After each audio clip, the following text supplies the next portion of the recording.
नया साल, नई वैक्सीन, स्वदेशी वैक्सीन। हमारे साथ में नगर निगम की निगम पार्षदा यानी कि दिलशाद कॉलोनी की निगम पार्षदा साथ में हैं। इंदिरा झा जी बीजेपी से हैं, साथ ही विजय शंकर झा जी हैं, वरिष्ठ कार्यकर्ता हैं भाजपा के। आइए जानते हैं स्वदेशी वैक्सीन को लेकर के जो भ्रमजाल फैलाया जा रहा है देश में, उसके बारे में मैम क्या कहेंगी। मैम बताएं। देखिए, विपक्ष का काम होता है भ्रमजाल फैलाना, लेकिन जो काम करने वाले हैं माननीय प्रधानमंत्री जी मोदी जी काम करने वाले हैं तो किसी की परवाह ना करते हुए आगे बढ़ रहे हैं जी। हमारा भाजपा का यही रीति नीति है जो आप जन कल्याण के लिए, लोकहित के लिए जो काम हो आगे करते रहें, आप बढ़ते रहें आगे जी। तो माननीय प्रधानमंत्री जी ने वैक्सीन, जो स्वदेशी वैक्सीन जो हमारे भारत में हैं, उसमें कोई घबराने की, डरने की बात नहीं है। सबके हित के लिए ये काम हो रहा है। इसीलिए सभी नागरिकों से मैं अपील करती हूँ, जो जब आपका नंबर आए आप बेहिचक लगाएं, उससे फ़ायदा ही होगा। उससे फ़ायदा ही होगा। मैम, आज विवेकानंद जी की जयंती भी है और प्रधानमंत्री खुद इसको मना रहे हैं। कैसे आप मनाएंगी और कैसे शुभकामनाएं देंगी? देखिए, आज विवेकानंद जी को मैं सच नमन करती हूँ। उनका जो सीख है उसको फॉलो करती हूँ जी। और जो धर्म के प्रति जन जागरूक उन्होंने किया था उसको भी मैं नमन करती हूँ जी।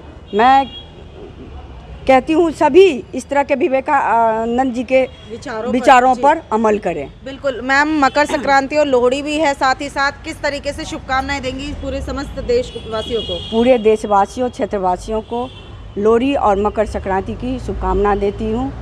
मकर संक्रांति बहुत बड़ा पर्व है, लोहड़ी भी इससे बहुत बड़ा पर्व है। सभी मनाएं खुशियों से। कहीं पतंगें उड़ाई जाती हैं, कहीं खिचड़ी बनती है, कहीं लड्डू बनते हैं तिल की, सब। हाँ, मूंगफली खाई जाती है, मक्के का फुल्ला खाए जाते हैं। तो अपने भारतवर्ष में हर त्यौहार, हर प्रदेश में हर रीति रिवाज से मनाई जाती है। फिर एक बार सभी को मकर संक्रांति और लोहड़ी की हार्दिक शुभकामनाएं। आइए विजय शंकर झा जी से मिलते हैं, वरिष्ठ भाजपा कार्यकर्ता। सर, वैक्सीन आ गई है, लोगों में कहा जा रहा है कि जेंडर को लेकर के तमाम क्वेश्चन मार्क लगाए जा रहे हैं कि वैक्सीन का कोई साइड इफेक्ट है या तमाम चीज़ें। इस पर जो विपक्ष कह रहा है ये तो बीजेपी की वैक्सीन है, खुद अखिलेश यादव जी ने इस बारे में कहा है। क्या कहेंगे सर, जनता तक कैसे संदेश पहुँचाएंगे? अखिलेश यादव जी की नासमझी है जी। क्या किसी हॉस्पिटल में जाने के बाद जो वहाँ दवाएं दी जाती है किसी जेंडर या समुदाय के हिसाब से दी जाती है? नहीं ना। चिकित्सक का एक ही उद्देश्य होता है कि जो भी मरीज आया है उसको ठीक करके वापस घर में भेजे। इसी तरह जो विश्वव्यापी कोरोना आजकल फैला हुआ है, सभी देश त्राही त्राही कर रहे हैं, चाहे वो भारत हो, इंग्लैंड हो या अमेरिका हो, परेशान हो रहे हैं। इसका एक ही तोड़ है कि वैक्सीन डेवलप की गई है और सभी को जिनका जिनका नंबर आता है वो उस वैक्सीन को लगवाएं। 3 करोड़ लोगों को प्रथम चरण के अंदर वैक्सीन लगाया जाएगा जी। इससे महामारी का जो उनको खतरा है वो ख़त्म हो जाएगा और वो अपने साफ सुथरा जीवन और दीर्घायु होंगे। तो इससे अच्छी बातें क्या होती है? ये तो लोहड़ी, मकर संक्रांति के ऊपर और पोंगल के ऊपर प्रधानमंत्री जी का तोहफा है, उसको हमें स्वीकार करना चाहिए। और ये विपक्ष के लोगों का काम है भ्रमजाल फैलाना। ये लोग मिट चुके हैं अपने अस्तित्व की लड़ाई के लिए, ये तरह तरह के भ्रमजाल फैलाते रहते हैं। मैं सर, छोटा पंजाब हमारे दिल्ली के बॉर्डर पर बैठा है, उन्हें कैसे लोहड़ी की शुभकामनाएं देंगे और कैसे उनके भविष्य को लेकर के आप जो चिंतित हैं उस पर कैसे उन्हें समझाना एक कोशिश करेंगे?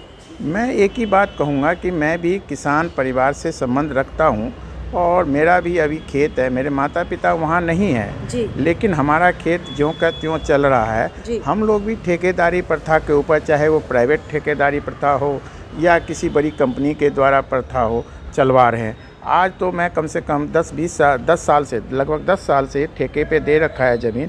हमें तो भाई साल का जो आना होता है वो आ जाता है और ज़मीन मेरे नाम पे है, मेरे पिताजी के नाम पे है, हमारे परदादा के नाम पे है या हमारे नाम पे है। आज तक किसी ने उसमें अतिक्रमण की कोशिश नहीं की। ये प्रथा हमारे यहाँ चलती आ रही है, तो ये कोई नई बात नहीं है।